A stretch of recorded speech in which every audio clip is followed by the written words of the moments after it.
Amanya gange nze Nshuti Mbabazi. Yes, nga ndi muyimbi. Ye nyabo.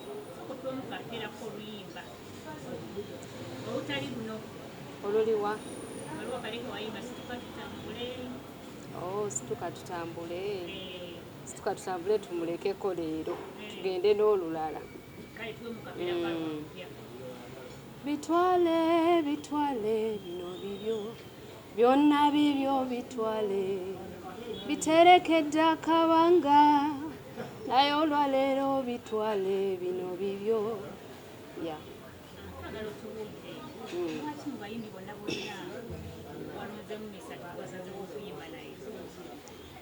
Mu bayimbi bonna ekituufu abayimbi bangi e Uganda tulina abayimbi bangi naye papa Mesach Ssemakula kuva dda mwagala ng'omuntu anyimbira bulungi ate ne music we kuva dda nga ndi muto nga muwuliriza nga y'omu ku bayimbi be neegomba okukola nabo y'ensonga lwaki omukisa bwe gwajja okukola naye nali musanyufu. Yeah.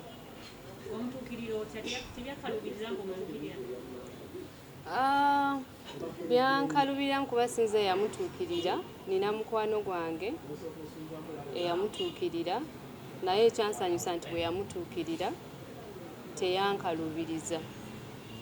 Teyankalubiriza nga bw'omanyi nti no omuntu ng'otandika butandisi so teyali mukaluba erinze era bwe najja ne mugamba papa nina oluyimba bweruti ne bweruti waluwulira n'agamba okay oyimba bulungi tusobola okukola era nali musanyufu nnyo ng'akkiriza. Nawulira bulungi era ng'omuntu abaddewo nga weegomba omuntu okukola naye so nali musanyufu nnyo. Nali musanyufu era nendaba nga ku bimu ku birooto byange bituukiridde. Abayimbi weebali bangi naye essaawa eno nyinza obutabamenya naye mujja genda mubalaba mpola mpola kuba weebali. Uganda tuli talented so tulina abayimbi bangi nze nina abayimbi bangi benjagala e Uganda wano although nyinza obutamenya omu ku omu naye nga weebali. Omu ku bo y'ono gwe nkoze naye papa Mesach so oluyimba luno lwawandiikibwa Nis Henry. Yes, ye muwandiisi w'oluyimba. Ye muwandiisi.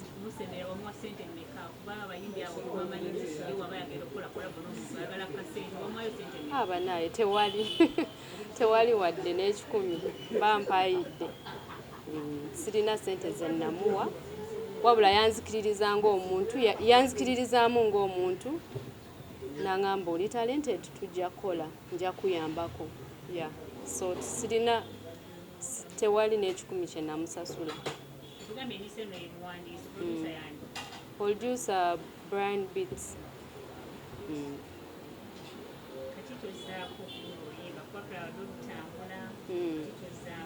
Kyenzizaako music waali mungi ajja so kati tukyali ku eno project bweggwa nga nzizaako olulala era mujja kuba mulaba project endala eddako.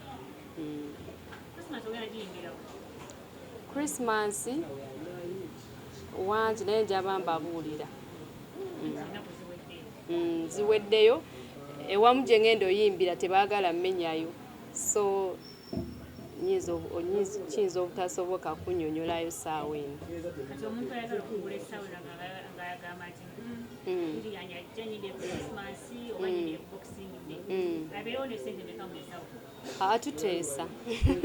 Tuteesa sobola kugamba nti naabeewo ne ssente bwe ziti tuteesa okuba essimu ne tuteesa.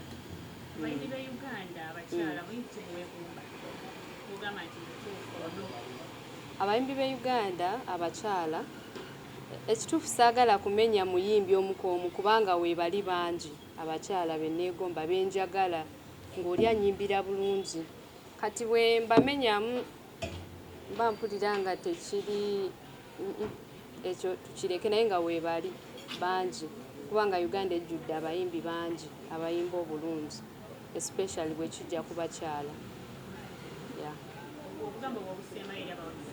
Obugambo bwange obusembayo Njagala okwebaza abawagizi bange mwebale nnyo okuwagala Nshuti Mbabazi okuva we yatandikira eri kusituka tutambule kwalemerako paka tutuno ku bitwale neyanziza neyanzeege mwebale kunjagala. Abawagizi bange Nshuti fans mwebale nnyo mwebalire ddala simanyi kyenyiza bbawa naye mwebale kuntuusa we nali suubira nti nsobola okutuuka mwebale nnyo mwebalire ddala sisobola kuleka kubawa biki bye mwagala buli kaseera nja baleeteranga music era gyali mungi.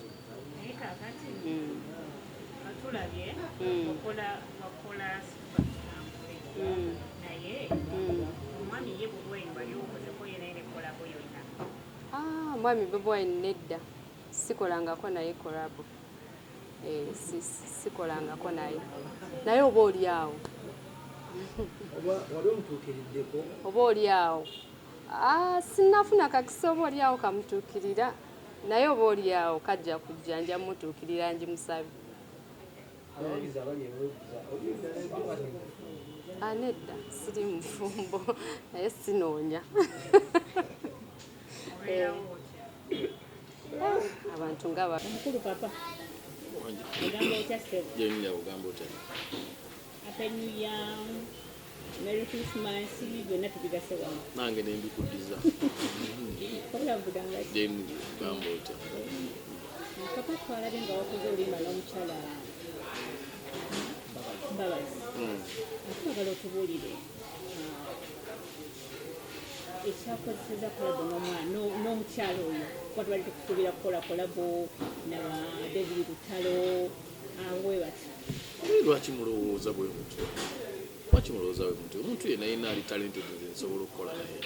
Ali talented ate yajja nga akyagala ngera akirinamu obwetaavu. Nange ne mutunuulira engeri gye yeekwatamu alina ekitone alina empisa mukakkamu ali clean nga njagala nnyo abantu abeetwala bwe batyo yeewa ekitiibwa ng'omuntu nga ndaba tewali nsonga bwe mbanga okugaana okunanga okussa ettaffaali ku talenti ye n'okukkiriza nti omusubbawa tegugwerera nga kukolezeza omusubbawa mulala nsonga kino kikola. Papa tumanyi nti omuntu ali yagenda kugamba nti oluyimba lwa Mesach gwe waluwandiika oba yalwewandiikira? Oluyimba olwo yajja nalwo nga balumuwandiikidde nze nentereezaamu okusinziira olwokuba nali ngenda kutuulamu nentereezaamu ebimu naye nga original yajja n'oluyimba lwe. Mujje kyajjamu tewamubuuza nti twatozze wange? No, yayita waliwo mukwano gwa naye ndi faani we by the way ndi faani we ayimba bulungi waliwo azayima nga akuba gita nga mulabira ddala okuva nga ayimba situka tutambule mbadde nga mufollowinga ndi faani we kati ate najja naaba nga ali mu mikono gya mukwano gwange ennyo gwe bayita Remy Lubega yali nga mu obsessions aba akolera e Rwanda kati Remy yajja nga nanga papa please we would love to do a project with you. Bagamba why not kuba omwana ndaba asaana. Papa yakuwa sente mmeka oba wakolera mu lwebwa ggwanga? Samujjaako sente.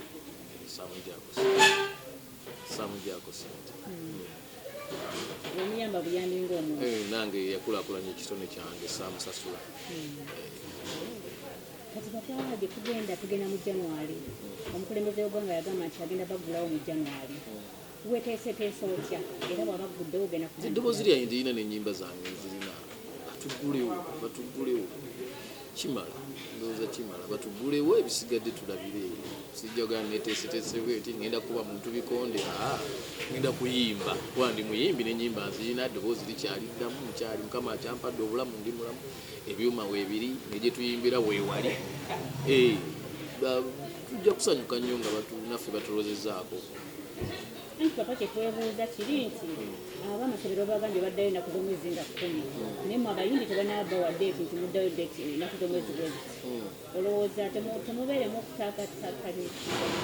Ffe twandisabye naffe batulowoozeeko ng'abantu bwembeera mbi tulina abaana abaddayo nga 10 naffe tulinamu abaffe twandyagadde okunoonya kasente tusobole okuba nga tuweerera ki abaana abamu oyinza okutunulira noga nti gwe Mesach oyinza okukola bwoti ne bwoti nange nali manyi nti omuntu waba n'olubuto olunene enjala temuluma naye ogenda okulaba nga ekola ki ng'emuluma ate waliyo ne bannaffe abalala atalinga Mesach alina abaana anoonya ekyokulya takiraba so tusaba mukulu n'obuwombeefu obw'ekika ekyawaggulu naffe batulowoozeeko wakati mu kuta abaana ogenda okusoma tulina naffe okunoonya ate sente tusasule school fees tusaba naffe tuteebwe tunoonyeyo ettooke tusobole okuweerera abaana waliwo bendaba bebatunja bagenda okuyimba ku Christmas eyo Mutukula nga tetwakulabyemu siteeka nti nina okutimbirwa teteeka siteeka buli muntu ategeka ekivulu kye aba alina choice y'abayimbi be bayagala okumukolera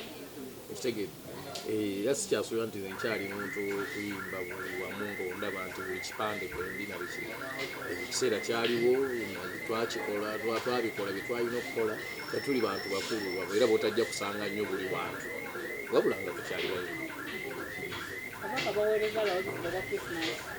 abawagizi bange aba Christmas abawagizi bonna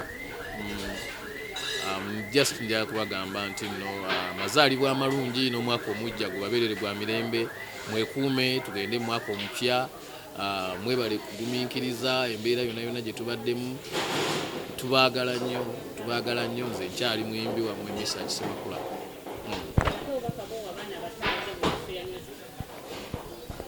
nze always mbagamba kubeera nampisa kubeera n'empisa okuba abagumiikiriza empisa ekintu ekitegeeza ebintu bingi nnyo empisa kirimu ebintu bingi ekireeta enyambalayo esobola okulaga nti olina mpisa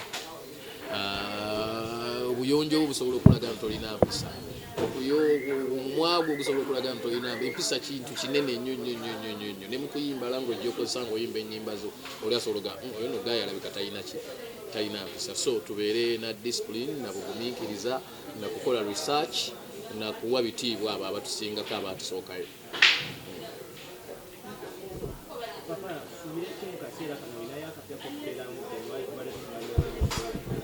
nesaawa eno interview gyemuva okumbuuza erimu oluyimba olupya nga ndi n'embabazi kati nga ntusubirayo akapya kakati awo kano kakaddiye amangu ago kakaddiye tekannakaddiwa luli oluyimba n'embabazi ninayo n'oba nga nyimba oluyimba lutasimanyi nalwo lukyaluyimba